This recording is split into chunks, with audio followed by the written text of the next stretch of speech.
Hello TCT aspirants. I am Vinay EK. So ಸ್ವಲ್ಪ ಜಾಸ್ತಿನೇ duration ಆಯ್ತು ಅನ್ಸುತ್ತೆ. ಸ್ವಲ್ಪ ಸಿಕ್ಕಾಪಟ್ಟೆ ಟೈಮ್ ಆಯ್ತು ಅನ್ಸುತ್ತೆ. ತಮ್ಮ ಲೇಟೆಸ್ಟ್ ಅಪ್ಡೇಟ್ಸ್ ಗಳನ್ನ ಬಿಡೋಕೆ. ಇವತ್ ಮೇ ಬಿ ನಿನ್ನೆ ನೈಟಿಂದ ಬಂದ್ಬಿಟ್ಟು ಯಾವುದೇ ತರಹದ ಅಪ್ಡೇಟ್ಸ್, ಸಾರಿ, ವೆಬ್ಸೈಟೇ ಲೋಡ್ ಆಗ್ತಿದ್ದಿಲ್ಲ.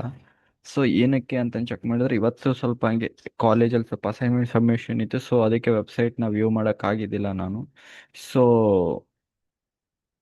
ಸೊ ಆಮೇಲೆ ಸಾಯಂಕಾಲ ಹೊತ್ತು ಮತ್ತೆ ವೆಬ್ಸೈಟ್ ಒಂದ್ಸತಿ ವ್ಯೂ ಮಾಡಿದ್ರೆ ಲೋಡ್ ಆಯಿತು. ಲೋಡ್ ಆದ ತಕ್ಷಣ ನೋಡ್ಬೋದು, ಆ, ಅರ್ಜಿಯಲ್ಲಿನ ವಿವರಗಳ ತಪ್ಪಾಗಿದ್ದಲ್ಲಿ ಸರಿಪಡಿಸಿಕೊಳ್ಳಲು ಅವಕಾಶ ಅಂತ ಒಂದು ಲಿಂಕ್ ಬಿಟ್ಟಿದ್ದಾರೆ.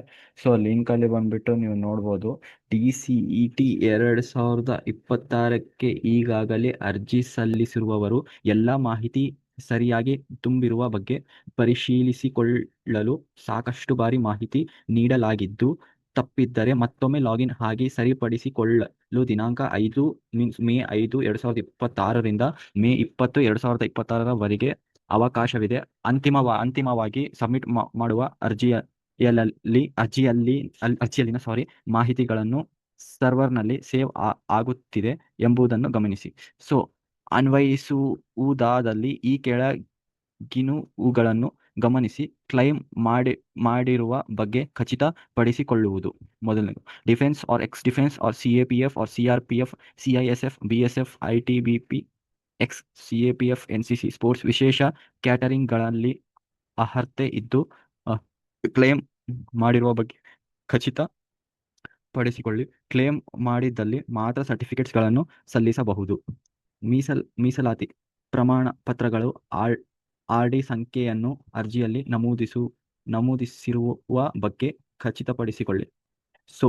2A, 2B, 3A, 3B ಪ್ರವರ್ಗ SC ST ಅದೇ ರೀತಿ ಕಲ್ಯಾಣ ಕರ್ನಾಟಕ ವರಮನ್ನು ಪ್ರಮಾಣ ಮಾತ್ರದ RD ಸಂಖ್ಯೆಗಳನ್ನು ತುಂಬಿರುವ ಕುರಿತು ಪರಿಶೀಲಿಸಿಕೊಳ್ಳುವುದು.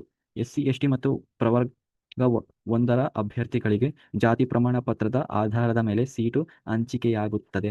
ಆದರೆ ನಿಯಮಾನುಸಾರ ಶುಲ್ಕ ವಿನಾಯಿತಿ ಪಡೆಯಲು ವರಮಾನ ಪ್ರಮಾಣ ಪತ್ರವನ್ನು ಪಡೆದು RD ಸಂಖ್ಯೆಯನ್ನು ನಮೂದಿಸಿದಲ್ಲಿ ಶುಲ್ಕ ವಿನಾಯಿತಿ ಪಡೆಯಬಹುದು. ಇಲ್ಲದಿದ್ದಲ್ಲಿ ಅಭ್ಯರ್ಥಿಗಳು ಶುಲ್ಕ ಪಾವತಿಸುವುದು ಕಡ್ಡಾಯವಾಗಿದೆ. ಇಲ್ಲಿ ಅಬ್ಸರ್ವ್ ಮಾಡಬೇಕು ನೀವು, RD ನಂಬರ್ ಅಪ್ಡೇಟ್ ಆಗಿಲ್ಲ ಅಂತಂದ್ರೆ ಇವಾಗ SC ST ಇರ್ಬೋದು, ಕ್ಯಾಟಗರಿ 1 ಇರ್ಬೋದು. ಅವ್ರ RD ನಂಬರ್ ಹಾಗೆ ಅಪ್ಡೇಟ್ ಮಾಡಿಲ್ಲಪ್ಪ ಅಂತಂದರೆ, ಕ್ಲೇಮ್ ಮಾಡ್ಕೊಂಡಿಲ್ಲಪ್ಪ ಅಂತಂದರೆ 750 ರುಪೀಸ್ ಅಲ್ಲ, ನೀವು ಅದೇನು ಜನರಲ್ ಕ್ಯಾಟಗರಿ ಅವ್ರು ಏನು ಫೀ ಪೇ ಮಾಡ್ತಾರಲ್ಲ ಜನರಲು, ಅದೇ ಫೀನ ನೀವು ಪೇ ಮಾಡಬೇಕಾಗುತ್ತೆ ಅಂತಂದು ಹೇಳಿದ್ದಾರೆ. ಯಾವ್ಯಾವೆಲ್ಲ ಕ್ಲೈಮ್ ಮಾಡ್ಬೋದು ಅಂತಂದು ಮೇಲೆ ಮೆನ್ಷನ್ ಮಾಡಿದ್ದಾರೆ. ಕನ್ನಡ ಮಾಧ್ಯಮ ವ್ಯಾಸಂಗ ಮೀನ್ಸ್ ಕನ್ನಡ ಮೀಡಿಯಂ, ಗ್ರಾಮೀಣ ಪ್ರದೇಶದ ವ್ಯಾಸಂಗ ಮೀನ್ಸ್ ರೂರಲ್ ಮಾಡಿದಲ್ಲಿ ಅರ್ಜಿಯಲ್ಲಿ ಸರಿಯಾಗಿ ನಮೂದಿತವಾಗಿರುವ ಬಗ್ಗೆ ದೃಢೀಕರಿಸಿಕೊಳ್ಳಿ. ಸಬ್ಮಿಟ್ ಆಗಿದೆ ಇಲ್ಲ ಚೆಕ್ ಮಾಡ್ಕೊಂಡು. ನಾನು ಆ್ಯಸ್ ಪ್ರೀವಿಯಸ್ ವಿಡಿಯೋದಲ್ಲೇ ನಿಮಗೆ ಇನ್ಫಾರ್ಮೇಷನ್ ಕೊಟ್ಟಿದ್ದೆ ನಾನು. ಏನಂತಂದರೆ ಇವರು ಒಂದ್ಸತಿಯಾಗಲಿ ಸುಮ್ಮನೆ ಲಿಂಕ್ ತಿದ್ದುಪಡಿ ಲಿಂಕ್ ಬಿಡ್ತಾರೆ ಅಂತಂದು. ಲಾಸ್ಟ್ ಟೈಮಲ್ಲಿ ಎಕ್ಸಾಮ್ಸ್ ಆದಮೇಲೆ ಲಿಂಕ್ ತಿದ್ದುಪಡಿ ಆಪ್ಷನ್ ಎಂಟ್ರಿ ಟೈಮಲ್ಲಿ ಲಿಂಕ್ ತಿದ್ದುಪಡಿ ಬಿಟ್ಟಿದ್ರು. ಕೌನ್ಸಿಲಿಂಗ್ ಟೈಮಲ್ಲಿ ಲಿಂಕ್ ತಿದ್ದುಪಡಿ ಬಿಟ್ಟಿದ್ರು. ಇವಾಗ ಎಕ್ಸಾಮ್ಕಿಂತ ಮುಂಚೆನೇ ಬಿಟ್ಟಿದ್ದಾರೆ. ಏನೇನೋ ಅರ್ಥ ಆಗಲ್ಲ ಇವಕ್ಕೆ. ಅದು ಒಂದೊಂದು ಟೈಮ್ ಒಂದೊಂದು ಹೇಳ್ತಾರೆ. 20 ಮೇವರೆಗೆ ಎಕ್ಸ್ಟೆನ್ಷನ್ ಕೊಟ್ಟಿದ್ದಾರೆ. ಅನೌನ್ಸ್ಮೆಂಟ್ ನೋಡಿದ್ರೆ 23 ಡೇಟ್ನ ಮಾಡಿದ್ದಾರೆ. ಆದರೆ ಎಕ್ಸಾಮ್ ಡೇಟ್ ಬಂದ್ಬಿಟ್ಟು ಮೇ ಬಿ ಪೋಸ್ಟ್ಪೋನ್ ಆಗಬಹುದು. 100% ಅಂತ ಹೇಳಲ್ಲ, ಮೇ ಬಿ.